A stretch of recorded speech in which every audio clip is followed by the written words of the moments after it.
there are multiple causes, both climate as well as anthropogenic, and it's important to remember that both of those are important. Of course, the drought itself is caused by a deficit in precipitation, and climate change certainly has something to do with the changing precipitation patterns.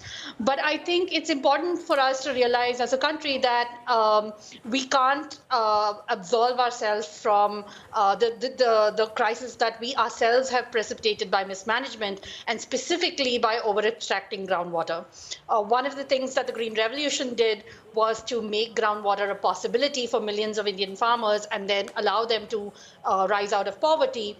But what we didn't put in place was controls to ensure that groundwater was not over-abstracted, which is why we now have a crisis when, in years of precipitation, we don't have it to fall back on. Well, you speak of mismanagement there, but how bad could it get?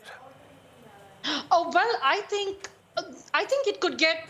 I think it's an extremely serious concern. So even the Central Groundwater Board's data show that almost a fifth of the blocks in India are over-abstracted.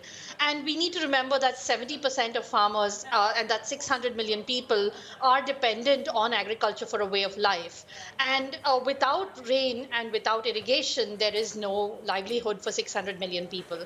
And that could precipitate a major crisis, both in terms of security and conflict, but also what are 600 million people going to do if there's nothing for them to do in villages? And so I think that we cannot understate the severity and the magnitude of this crisis.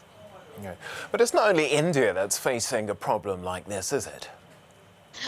Sure. I think it's, of course, I mean, drought in general is a problem globally.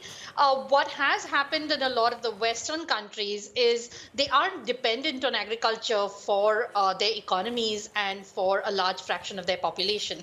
It's still the developing world where agriculture is the major mainstay of the vast majority of the population in terms of livelihoods. And so what happens in a lot of the developed world is that when there is a drought, you're able to displace the crisis by importing fruits and vegetables from other parts of the world that may not currently be suffering from drought. And so you hear a lot about Europe buying, asparagus from South America, for example.